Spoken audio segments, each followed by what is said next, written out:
Oh, let's see. Okay, so we're live there. All right. Perfect. Everybody, welcome back. Today we have a special treat for you. Welcome to the podcast.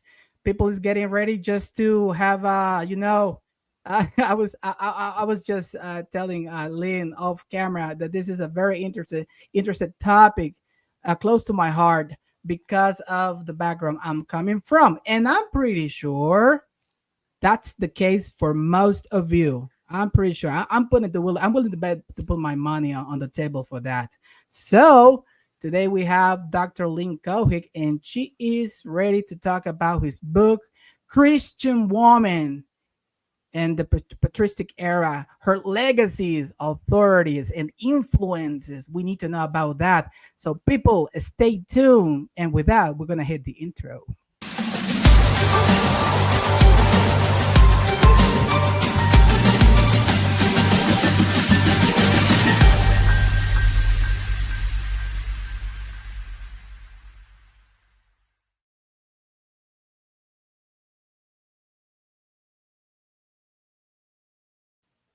Okay, everybody, welcome back to your Verano 1711 podcast where we talk about religion because it's important, but we critically analyze it because that's even more important.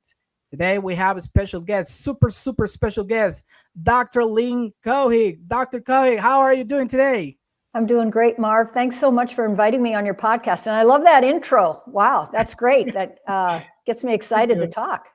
Thank you. Yeah. I mean, I have many people approach me like, "Hey, dude, why are you spending your time talking about religion? That's the waste of time." And my very brief answer to them is, "Boy, you need to know about religion Yeah, because it's a yeah, social phenomenon. You yeah, can't rid of it. You can just get rid of it. You need to address it head on." yeah. So, Dr. Kahi, today we have a special topic about Christian women, those apparently unknown women. We need to know about them, what they did, what's their legacy, and you have written a book on that. Tell us about that, please. Thank you. Yes. Uh, my friend and I, her name is Amy Brown Hughes. She's up at Gordon College, which is in the Boston, Massachusetts area. And she and I got together and said, we've got to write something about women in the early church, the early centuries, because there's so much happening at that time. And people, they might know some of the church fathers like Augustine or Chrysostom, Jerome, but they don't realize that there are women that really impact their lives. Augustine's mother, Monica. Jerome had a very close friend, Paula, who sponsored him, set up monasteries in the area of Bethlehem and outside of Jerusalem. And so, I mean, these men were in close contact. Jerome certainly wrote a lot of letters and to women, and some women in particular, as they discussed Hebrew. So, I mean, these were women who really engaged at a deep level with theology. And yeah, so we thought, we need to tell people about this. This is Christian history. This is our Yes, history. So we should know it. definitely. And just shout out to my good special friend Margaret Moshko. She won't be able to joining us, but next time she will. I'm just willing that happens. Uh, so, Dr. Kaya, as I was saying to you, many of us, belong to this society that, in some part, I would say most of those sections in our society, still they are holding on to, this, what do you call it? Patriarchal mindset. Man, head chief, he's the boss, society. And, I had a sense, I had a hunch that the Bible in the New Testament is telling us, a little bit more. Women get to do a little bit more than just be at home, get in the kitchen kind of woman. Women are capable to give us much more. So, I mean, when I saw the title of your book, because I must confess, true confessions here, I literally had no idea about those women, like literally no You're idea. not the only person. In fact, I think, Marv, you're probably there's 90%, 95% of the church is the same way. We just don't know this story, but they were very famous in their time and for centuries afterwards. But yeah, you're right. We, in the modern period, we don't know about them. Yeah, definitely, definitely. Okay, so that's the intro, people. Remember, you can go and drop your questions. We're gonna do as best as we can to uh to put it right here so Dr. Cohick can address them. So let's go because we want to value your time. Let's go with the second question today, and here we're gonna get a little bit into the weeds. Who was Thecla? Like, who was Thecla, and why should we know about her legacy? What should we know about her? Yes, well, she was one of the most well-known female figures from the mid-second century up through, past Constantine into the 400s and beyond. So Thecla herself, her story is told in a book called The Acts of Paul and Thecla. And one of the reasons she's famous is that she, in this story, is a convert of the Apostle Paul. And she's a very dedicated convert. Now, this story from the Acts of Paul and Thecla, this was never part of the Bible. Okay, so this is a book that was written in the 2nd century, and it's very positive towards Paul. I mean, it's not condemning Paul, but I don't want people to think that Thecla is a biblical character, even though the story, it's a story that she meets Paul. I think there probably was a historical figure named Thecla who converted. She's a wealthy woman, and she converted to Christianity from her Roman paganism. And then she evangelized and she preached, and she was incredibly faithful. She had the power to heal. And that's eventually what kind of did her in. Some of the quote unquote doctors, the pagan doctors in the area, were so jealous, they tried to remove her power. And so Thecla never married. She's a virgin. That also becomes important for her story. And they thought, well, if we take away her virginity, then she'll lose her power. But God saved her, protected her. And actually, the story goes that her home, like where she was living, was a cave, which doesn't sound as strange. In the ancient world, people would build their houses out from these caves. So, but anyway, the side wall of the cave opens and she steps through, and then it closes. So the Lord miraculously rescued her from those people. So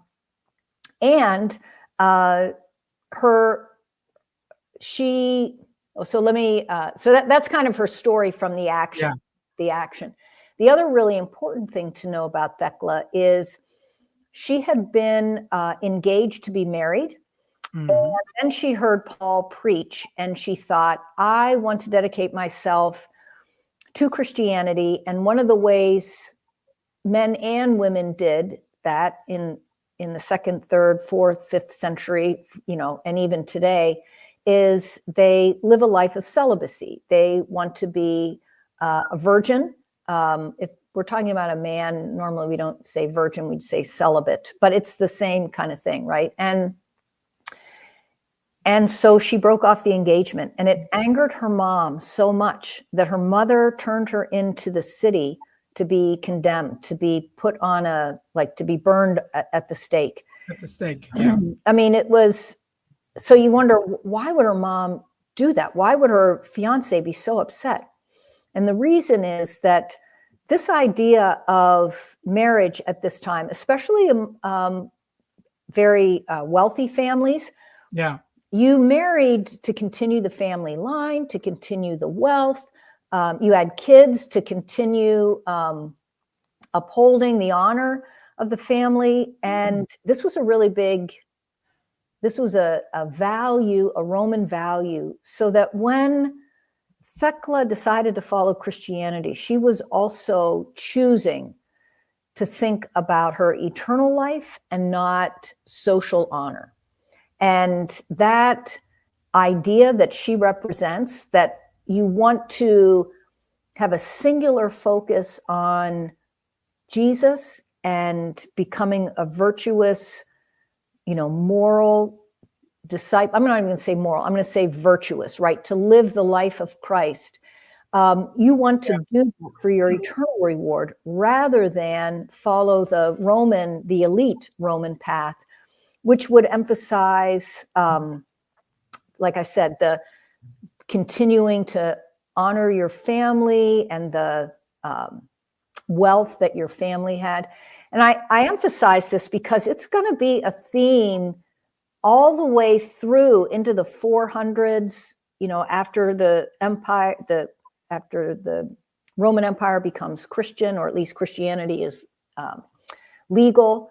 Mm-hmm. You'll have wealthy women like Paula, who is Jerome's friend, who give up their wealth. They want to live in more limited means, so they can focus their attention fully on God and not be distracted by the wealth that, there was a huge division among the very few wealthy and so many of the poor at this time. So choosing to give up your wealth and give it to the poor was also a real act of piety. So anyway, Thekla's kind of she's the first, we call her the first martyr, the proto-martyr woman that we have. Stephen in the biblical text is martyred in the book of Acts. We know that, his story. But Thekla is the first that we can read about a woman being martyred in the early 2nd century. So that's that's her legacy. She has a long legacy. Yeah, that the good thing is that you are just making clear that Thekla is not a biblical character person. I'm inclined to believe that she exists, that she's a historical figure. Yeah. But that's another subject. No, I agree with you. I think so. I don't think someone gets to be that important if you just make her up as a fairy tale. Yeah. I think there really was this person, this woman, who demonstrated incredible faithfulness in facing great odds. She was attempted to be burned at the stake, and then she was also taken into the arena. And wild beasts were set upon her. She survives all of that miraculously, right? And she testifies that it is God, the Lord Jesus Christ, who has saved her. So she has a very strong testimony, and I think that's why people were so taken by her story. Definitely, I am. Yeah. And we got the text, right? This text called the apocryphal Acts of Thekla and Paul. Is that what you call it? Yes, it's called the Acts of Paul and Thekla, and it is apocryphal. That's right. It is from, so it's not considered canonical. It's not in a list of Bible, books. I've always influential. Yeah, I've always asked myself. I didn't have the chance to ask to Michael Heiser when he was alive, but I don't know. You are a biblical scholar. You can have a better and more what's the word, more nuanced concept about this or answer. But I don't know to what extent the canon itself really was good enough. Like, because there's a lot of literature out there that we just don't know. We lay people, we have literally no idea that literature exists. But I've always asked myself to what extent that literature just being not in the canon, how would it have been different if that would have shaped our thought if we have included that literature. I understand there are personal ecclesiastical reasons, but it's unfortunate that we can read it, but it's not canon. Well, I think what we could distinguish is, we make our doctrines, like Jesus is fully human and fully God, and we make our doctrines from the Word of God, from the Bible, from the New Testament. So that we feel like, okay, this is secure. We know the Trinity. I mean, we can't really explain the Trinity. It's very mysterious, but it's evident, right? We know that the Trinity exists because of the biblical text. We know the doctrines like about salvation from the biblical text. But the biblical text also tells us about what the book of Hebrews calls the great cloud of witness, right? These, the church, that each generation testifies to the faithfulness of God. And that really encourages us, right? Like even Paul in 1 Corinthians chapter 10, he describes an incident that happened in the Old Testament with the Israelites where water comes from a rock, miraculously, obviously. And he says that rock is Christ. And he says to the Corinthians, and mind you, these are mainly Gentiles. Yeah. He says, your ancestors, our ancestors, well, those were Israelites. And from a biological or, hereditary standpoint, those are not the Corinthians' ancestors, but yet in the faith, they are, because we're all family. And so I think hearing the stories of faithfulness in each generation, especially like a Thecla, who really challenged the status quo and the values of the Roman world in her faithfulness to Christ and paid for it with her life, that is worth remembering. And so that's why the church continued to copy the text and continue to read it, and continue to, there were shrines that were set up. Oh, really? Churches, yes, in what's now modern day Turkey. There's a big shrine that, and kind of a compound where we have Thecla's church. In fact, a later woman, Agaria, who does a pilgrimage, she goes to this site. I mean, and men also do. It's not like Thecla was only followed by men, by women. She was a saint for the whole church. Yeah. Take note of that. Yeah, definitely. Okay, let's go to question number 3, Lynn here. So now that's Thecla, right? Now, what can you tell us about Perpetua? Am I pronouncing? I don't want to be butchering her name. She will be rolling around in her graveyard. So what can you tell us about Perpetua and Felicitas? Sure. Well, so these two women, along with a few others, were martyred in 203 AD in North Africa. And they, Perpetua came from not a real elite family, but a fairly well-to-do family. And she was educated enough that she could write. So Perpetua keeps a diary. It's one of the earliest works that we have written by a woman. And then the person who preserved it, because she's martyred, so the actual story of how she's martyred is obviously written by a narrator, and also there's an intro. But the bulk of the work is Perpetua writing this, and Felicitas is a slave. It's not clear if Felicitas is Perpetua's slave. Nothing in the text indicates that.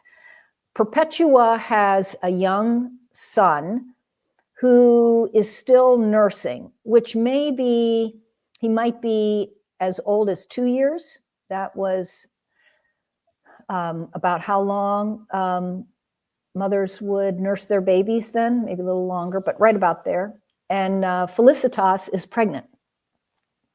So Perpetua talks about her time having been arrested, and then she has 4 visions. And these visions confirm for the whole group that, yes, they are going to go to the arena. They are going to die for their faith. The whole incident is kicked off because one of the emperor's son is having a birthday, and they're going to have a big birthday celebration, and everyone is required to give like an offering to the emperor's son, or on behalf, towards him. And Perpetua, as a Christian, says, I can't do that. That would be worshiping something other than the one true God. And so in the story, she has these visions. She also, in the story, confronts her father, or is confronted by her father a couple of times. He's distraught that she won't follow the wishes of the government. He desperately wants her to recant, and she won't. And so that, kind of like how Thecla said no to her mother's vision of, I want you to live a regular Roman matron's life, so too Perpetua says, I'm a Christian, and so I cannot live this life that you had thought I would live. Her mother helps her, though. Perpetua gives her mother her toddler at times. She's in a prison that's quite cramped. Anyway, so Perpetua talks a little bit about that as well. Felicitas, as I said, is pregnant. She's 8 months pregnant when they're arrested. And she wants to be able to go into the arena once they know they are going to be killed. She wants to go into the arena with everyone else. And she wouldn't, though, be allowed to if she's pregnant, because her child actually belongs, if I could say it that way, belongs to her owner. So they all pray that she would have an early delivery, and she does. And so she goes into the arena having just given birth maybe 24 hours before. And it's quite a dramatic sight. The narrator says that people are appalled when they see that, you can tell she's just had a baby. And it doesn't stop them from following through with the execution. But it is it's very dramatic. Most likely, we're told that the baby is handed to a church member, but we don't know beyond that what happens. These are mothers who gave their life for Christ because their testimony, their testimony could not be shaken. And the church remembered their testimony every year on what they called their birthday, which was the day of their martyrdom. The church called it their birthday when they entered into paradise. So we have at least 2 sermons by Augustine, however you pronounce that, celebrating this on their feast day, on their martyr day. Yeah.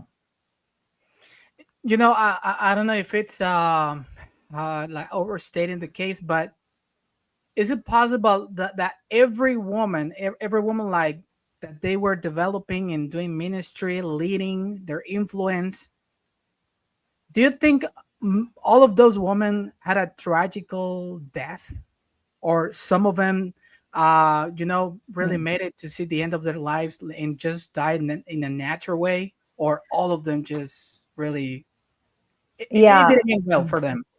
No, so that's a great question. And it has puzzled people who read the martyrdom accounts, because like Perpetua's mother's not executed. There are other Christians, they must have known who they were, but they didn't arrest them. Yeah. I think part of killing someone in the arena is the terror that could create in the whole community. And we do know in some of the martyrdom accounts, there are people who are frightened enough they recant, or say they're not going to be Christian anymore. I think in certain ways it could be effective to try and just tell people, try to keep people away from the Christian faith. Ironically, at least in certain cases, when people saw the courage, especially like the courage of a slave woman, and the stereotype at this time was that slaves were lazy, crooked, corrupt, all that.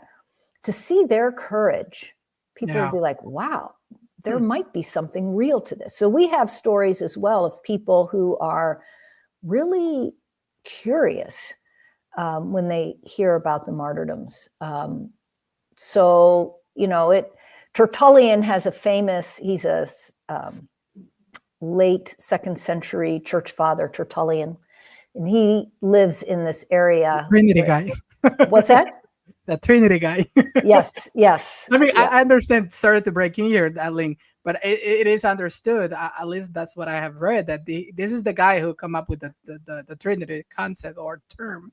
So that's why I call it the Trinity guy. Oh, the Trinity guy. Yeah. Well, he...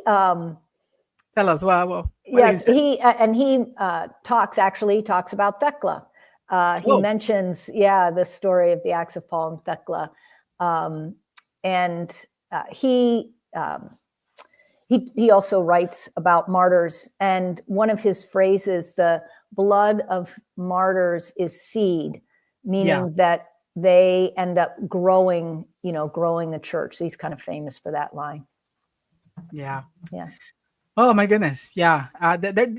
Now we got Thecla. Now you can add to the list Perpetua and Felicitas. Okay. 3 names. Okay.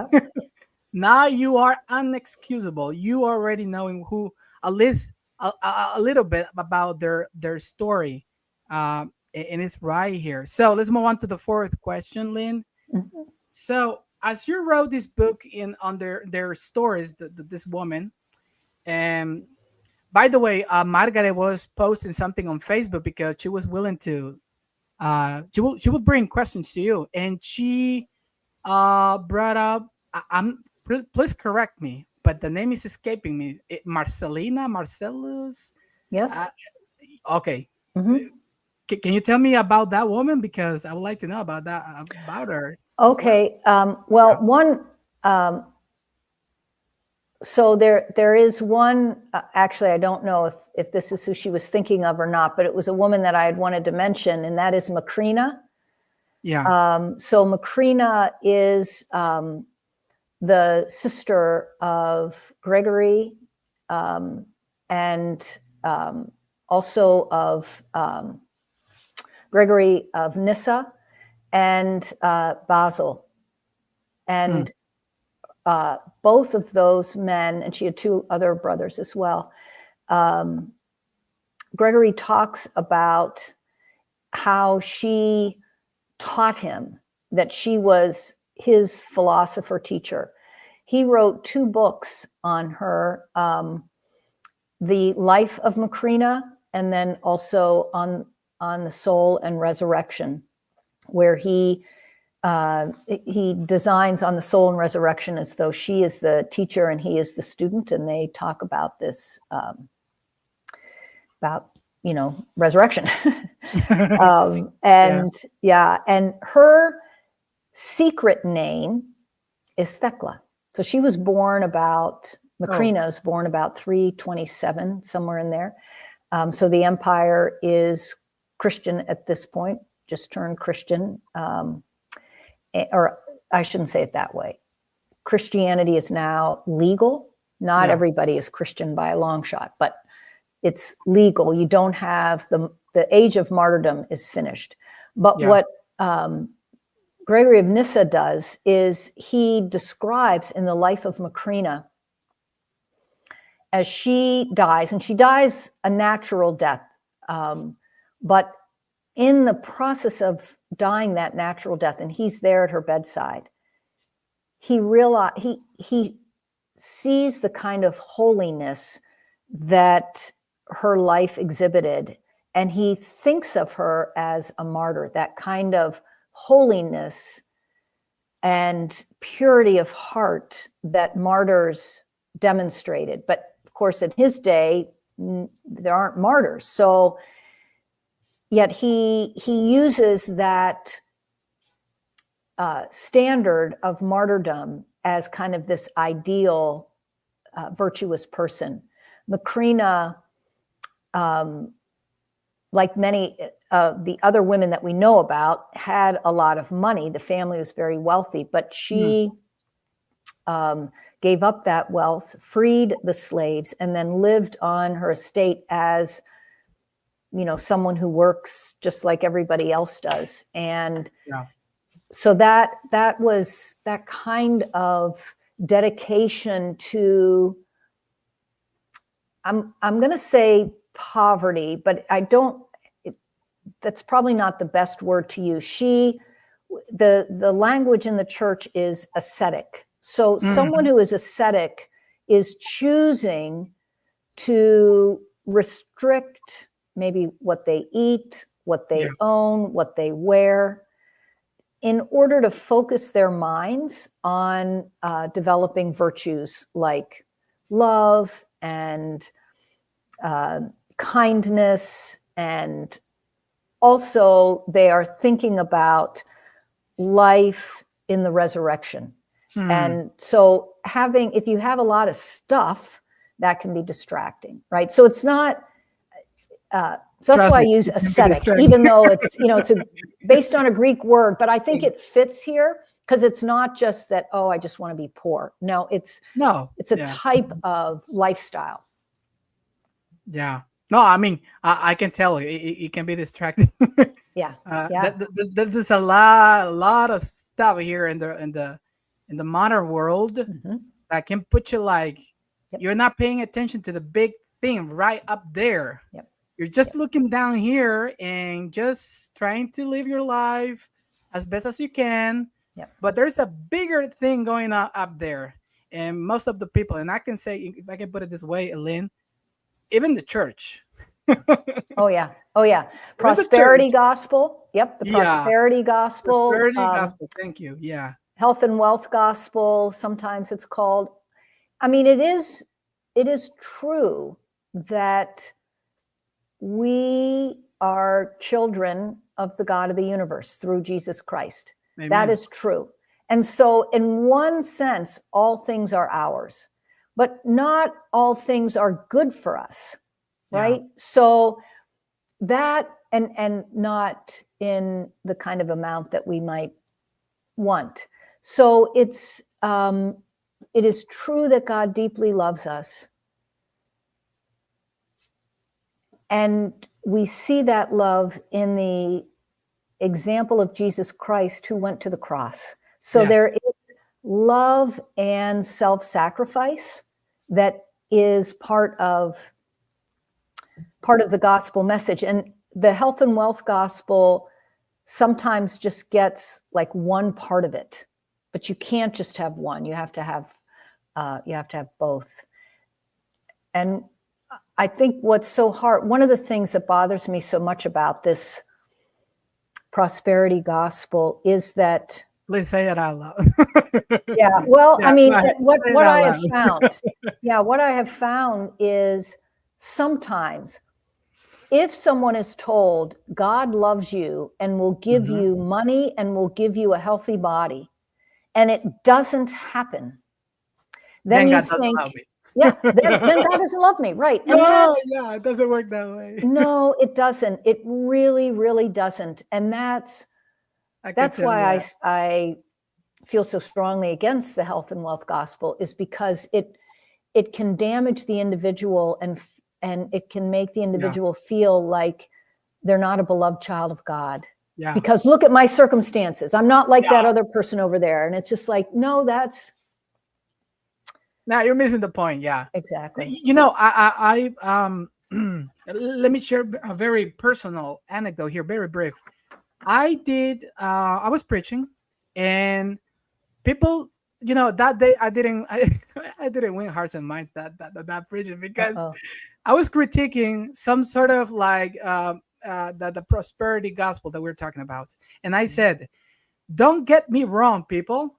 I'm not saying that you shouldn't go out there and work to get your home, your car, whatever. If you want, do it. But please don't forget about the bigger things. That's all I'm saying. Yeah. Because if you turn your attention away from the bigger, the celestial, heavenly, or whatever term you want to use, then you're missing the point. Right.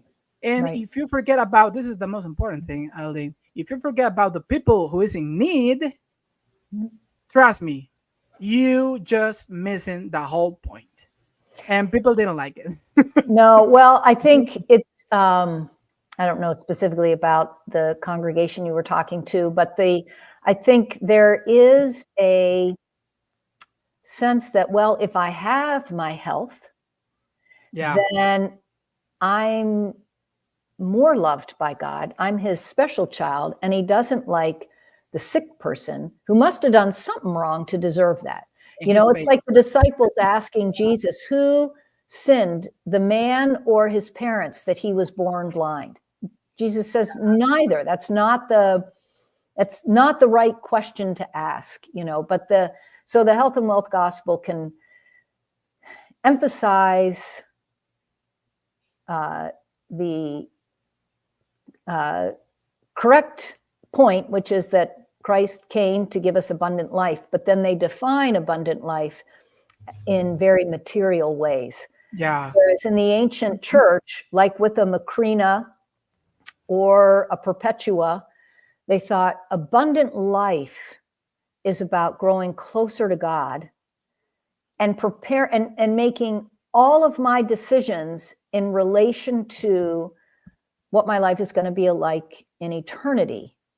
yeah, With my raised and glorified body. And so once your imagination is shaped by the reality that in Christ, I will have a raised and glorified body and live with God forever. Once that takes hold, then you start making decisions based on that.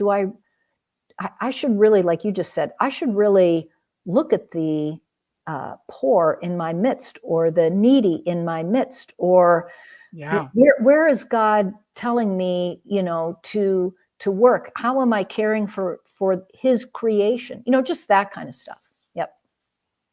I agree wholeheartedly. So let's move. Yeah. Sorry about that, but we need to touch on. I mean, Yeah. We can just keep going. I realize on that other topic. Yeah. Okay, so Lynn, as you wrote this book on their stories, this woman, in terms of their legacy, authority, and influence, what are those things that stood out the most? Mm-hmm. Yes. So with their legacy, I've mentioned a couple of times Thecla, and not just for 2 or 3 generations, but for centuries. Thecla, and I mean, there are still churches today who are dedicated to Thecla. The church that Augustine was baptized in by Ambrose was the Church of Thecla. So her, and you can visit it now. It's in Milan, in the basement of the cathedral in Milan, Italy. Okay. And Italy. yeah, we'll have to take a trip there. How's that sound, Marv? I like that.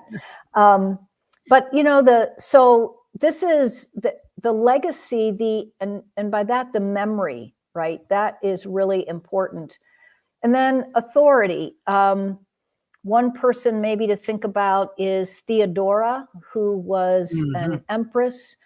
In the early 500s, she was married to Justinian. Now, a lot of people know that name Justinian because he wrote laws, the Justinian Code, that were carried into the Middle Ages and are still an important resource. But Theodora most likely was behind this code of law. And I mean, that's not just me, a woman talking. Scholars who have looked at, you know, who are Justinian experts, note that when Theodora died, she predeceased her husband by several years. There were no further laws done, and that the laws that were enacted, several of them were laws that protected women. She herself, Theodora, was, I mean, her background isn't completely clear, but she certainly wasn't raised in royalty by any means. She was of at least average and faced exploitation as often the poor do. And so the laws that she established, she also established a home, if you will, you might call it a convent, I don't know, but for women who were prostitutes in the capital city of Constantinople.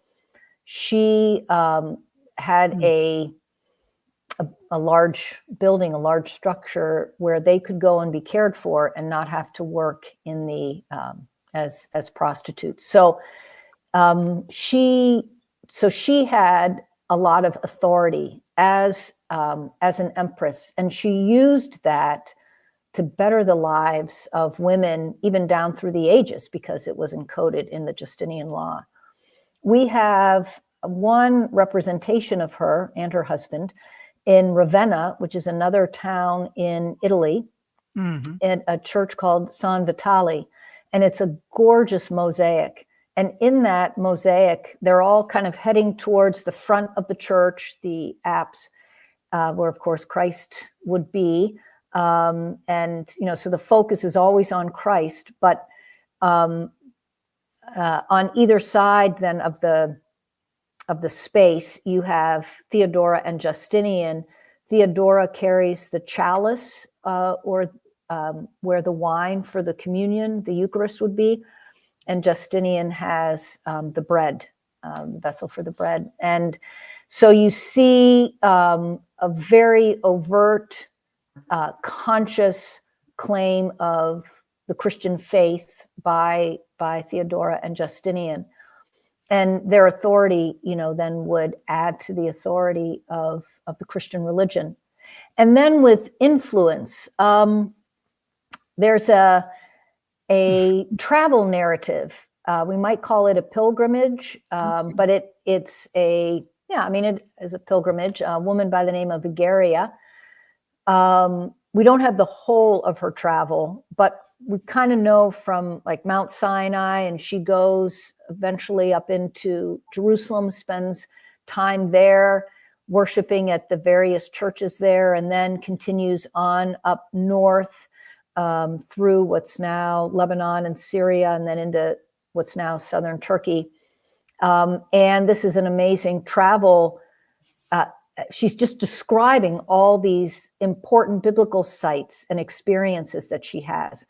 Well, that is preserved by monks through the medieval period. So you have this woman's trip that, very few people could afford to do at this time. And then you have monks, and the monks were the ones that wrote things down in their scriptorium, right? And saved everything. Yeah. They were kind of the libraries of the medieval period. And they have no problem that it was a woman who did this trip. They were just amazed and were excited about how she described the Holy Lands, because they figured they're never probably going to get there, but here they can get to see it sort of through Egeria's eyes. So that kind of influence, I think, was that impact that women had around the Mediterranean world into Britain. We didn't include her in the book. She's just a little bit later than book, but like Bridget of Ireland, who's one of the, probably had for her day even more impact than St. Patrick's, although we remember St. Patrick, but more than we do Bridget. But she led a I'm not an Irish person, but I have heard more about St. Patrick than Bridget. Yeah. I mean, that's how it usually goes, right? That we remember the men and not the women. But in their day, she had as much, if not more, impact in her culture. So I think that those are some examples of the legacy, the authority, and then the influence. Yeah. I have Margaret Post here. She was talking about, she says that this is in your book. It is about Marcela. Okay, I'm saying it with a Spanish accent there. Yeah. Marcela. she says, she's quoting from your book, page 196. Marcela were involved in the power networks of the time, heavily involved in the doctrinal discussions, and on the forefront of the construction of the Christian identity. There you go. Thank you, Margaret. You are in the spirit here.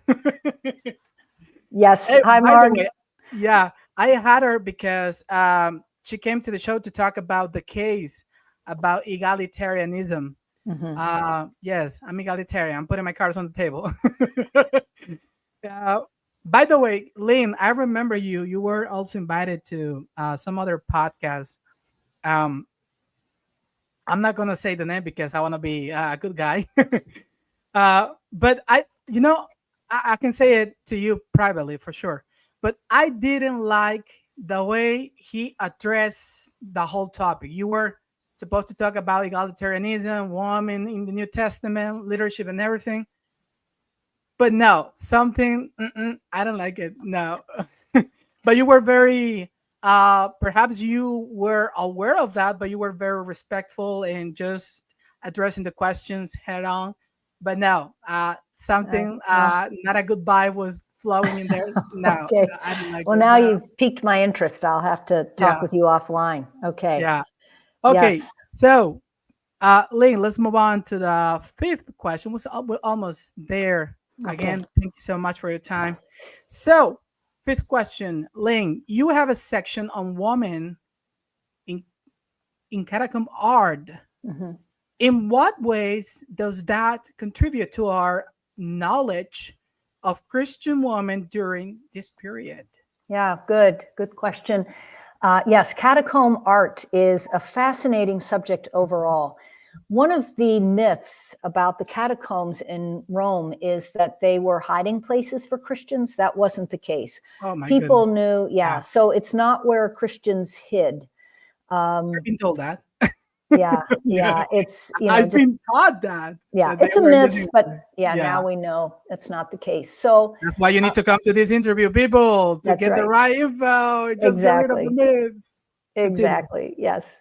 So the catacomb art um, is the earliest Christian art that we have preserved that we know is Christian. I mean, there may be artwork out there, but it would look so, but it's not distinctively Christian, so we don't know.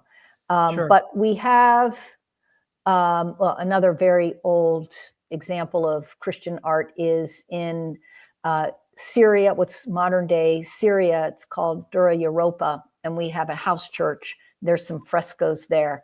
But Yeah. otherwise, for the most part, it's the catacombs. And in the catacomb art, so first of all, it's a burial place. So you're going to have drawings, paintings, frescoes that that are part of how people honored the dead.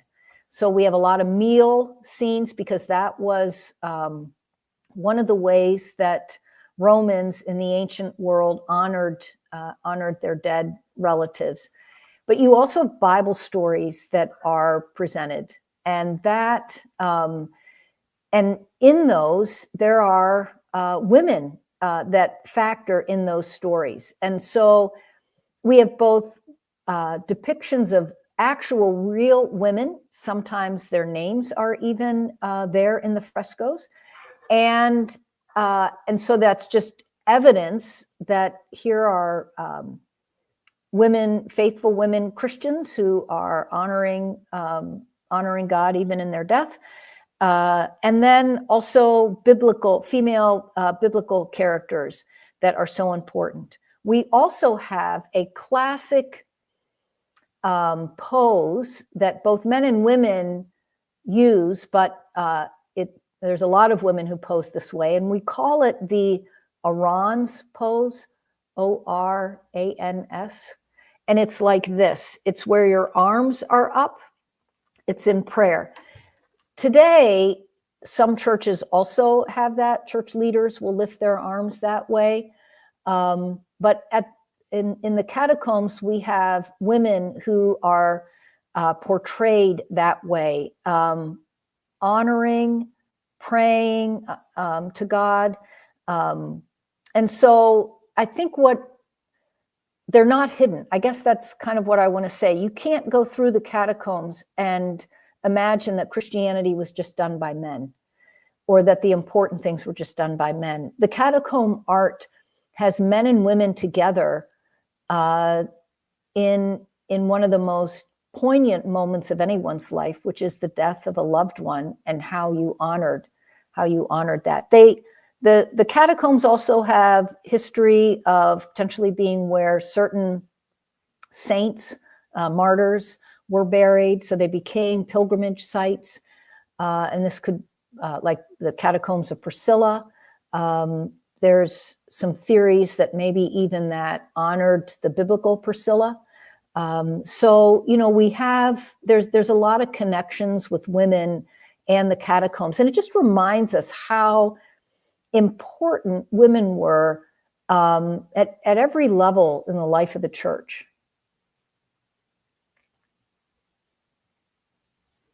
Yeah. So thank you, Lynn, for that. Just people looking here, that's the book. Please go ahead and you need to get your copy. I need to get my own copy. I need to wait for my birthday. Somebody's gonna giving that as a gift. Good gift. Good So, gift. yeah. Yes. So this is you wrote this book with Amy Hughes. She's a biblical scholar as well. Yeah. So, and this is the source of my questions. This is the topic that we are addressing today. In terms of paintings, I need to add something before I forget about this. But in terms of, I'm not you can help me on this, Lynn, but I'm not pretty sure what's the main difference between, what do you call it? Fresco, painting. You can tell me, but I remember there's a famous painting there where Jesus is taking Adam and Eve out of the underworld. And that's my favorite one, because he's taking that painting is like I don't know, but it's inclusive. You got the man and the woman, both of them, not just one. Yeah. I'm not I don't like with just one side is being upheld. No, let's go with both. So that's my favorite painting. I don't know if you have seen it, if you remember what's the name on it. But yeah, I remember that's one thing. You can go and Google it. Please Google it. You can find it right there. If I can have a copy, like a replica, I would. Trust me. Yeah. But very moving. When I go into the catacombs, it's just so moving. I think it's very personal. And we've got, because this is, death comes to us all. And so we can relate at a certain level to what's happening. And yet you also see this almost simple and yet profound piety. Jesus sometimes is portrayed with a sheep or a lamb on his shoulder as like the good shepherd. And it's just very moving. I find the catacombs to touch me, not just in the intellectual, mind of like studying, as I do, studying women, but at the personal. You've been there, Lynn. Yeah. Do you think it's some sort of like, I'm not sure if this is the right word, but do you think it's some sort of like a spiritual, mystical sensation or connection, or when you're there, just like being right there in front of those catacombs, like what goes through your mind? I think the ancientness. Yeah, sorry. The ancientness of it. As I'm looking at these, I think this was done by Christians, almost 2,000, not quite 2,000 years. Imagine that. This is, 1700, 1800. Yeah, a long time ago. And it still touches me. Yeah. They'll have like a picture of Jonah and the whale. I think, wow, or the men in the fiery furnace, of Daniel. Yeah. And those are our stories also today, and so I think that's part of that mystical. It's like it's a moment outside of time. Yeah. Time gets compressed, and these are our. I like that way you put it. Yeah, it's a moment outside of. Yeah, I like that. I will go with that. Okay, so of course, we've been talking about Thecla, Felicitas, Marcela, Brigitte, some others. But I need to ask you this. This is part of the last question, one of the last questions that I have here for you. What other women are included in your book? And what can you tell us about their legacies? Yeah, yeah. Well, I mentioned Macrina. We've talked about Yeah. Marcella and Paula, um, uh, Igaria.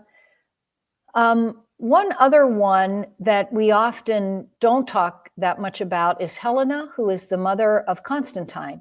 And Helena, and you showed the cover of our church, of our book, she discovers the cross, apparently the real cross, right? And I'm not going to say that she really did discover the actual cross of Jesus. Like, we don't claim that in the book either. But it's a very important moment in the history of the church that she is there in Jerusalem. Constantine is wanting to promote Christianity, and so the Church of the Holy Sepulchre is being built. Helena's there, Yeah. the Church of the Nativity in Bethlehem, the church on the Mount of Olives. And so, there are lots of, it's like when you go to Jerusalem today, you have, you're seeing the work of Helena as she pulled together the religious landscape and the liturgical landscape. And then Agaria, when she goes later to Jerusalem, 50 or more years later, she sees all of these churches that are active in the liturgy, the celebrations, all of that. So I would say Helena is another person. Yeah. I need to ask you something about Helena. Is it true that she fancies herself as an archaeologist? Oh, don't know. I don't know if Yeah. I think I mean, I maybe a know she. miraculous Yeah, I know archaeologist. she went on record stating that the Mount of Transfiguration, that was Mount Tabor, and it's Emperor's mom. Who wouldn't say anything about? No, Exactly. that's not That's true. right. That's right. Yeah, that's very true. But Okay. she served as Augusta, so she was a formal imperial presence that Yeah, promoted Christianity, and I think it mattered to her, yeah. so, personally. So that'd be another person that I would mention. Definitely. Okay, Lynn, last question. This is like to conclude, what other projects are you working on? What's in the hopper? Yeah, yeah. Well, I continue to work in the biblical text, and I've written commentaries on. I've written commentaries on I Ephesians. like your Ephesians, the Thank you. NICNT. Oh, it's a massive. I mean, it's a prestigious series. Yeah, I was really So honored to you be wrote part of that, it. and I need to have that on my bookshelf. That's like- Thank you. It was. I was we very need to save honored to be money for that. asked. Yeah, yeah. So I continue. I'll be writing on a shorter book on gospel women, Yeah, a couple of book chapters, like one on First Peter chapter 3, looking at wives, that passage on wives. Yeah, just a couple of other projects that way. Yeah, so that's what I'm writing on this and in the near future. this is more of a personal question to you. I mean, you're a scholar, a biblical scholar. Uh, have you faced any? I don't know how to even say it, but have you faced any, rejection or adversity, hostility, because being a woman, a scholar woman, a biblical scholar woman, there, uh, what was it like? Your experience so far? Have you enjoyed it? Have you been enjoying it? Yeah. Oh, tell us about that. I would like to know about that. Yeah, I think yes, I've had setbacks for sure, but there have been male scholars in my life who have pushed me forward and given me opportunities. Good. And so I, am very grateful Then for that. Today I would say, good for you. Yes, yes. And I love doing biblical studies. I think that's why I keep at it. Yeah. I'm not doing this so that I can be the first woman to do this or the first woman to do that.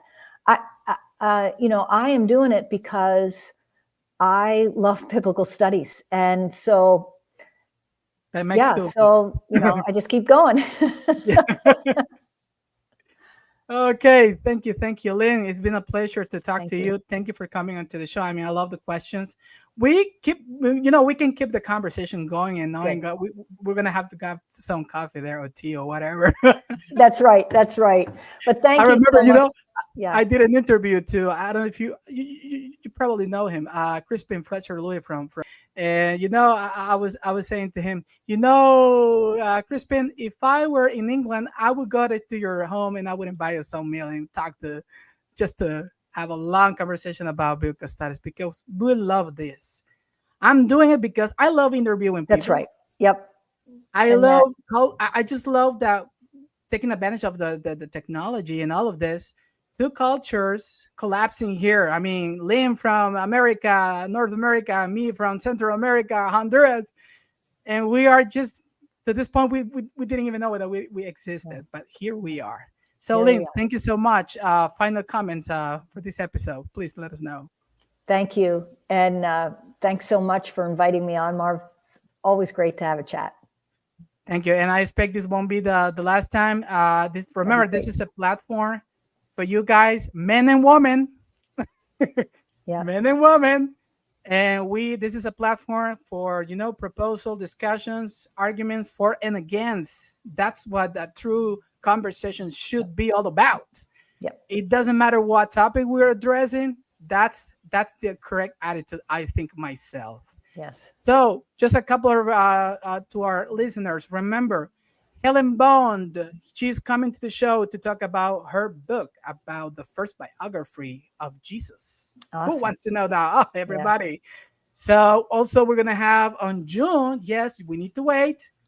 We're going to have Robin Faith Walsh to talk about her book, The Early Christian Literature, Contextualizing New Testament in their Greco-Roman literary culture. So please keep an eye on that. And with that, people, thank you so much. Until the next time, bye now.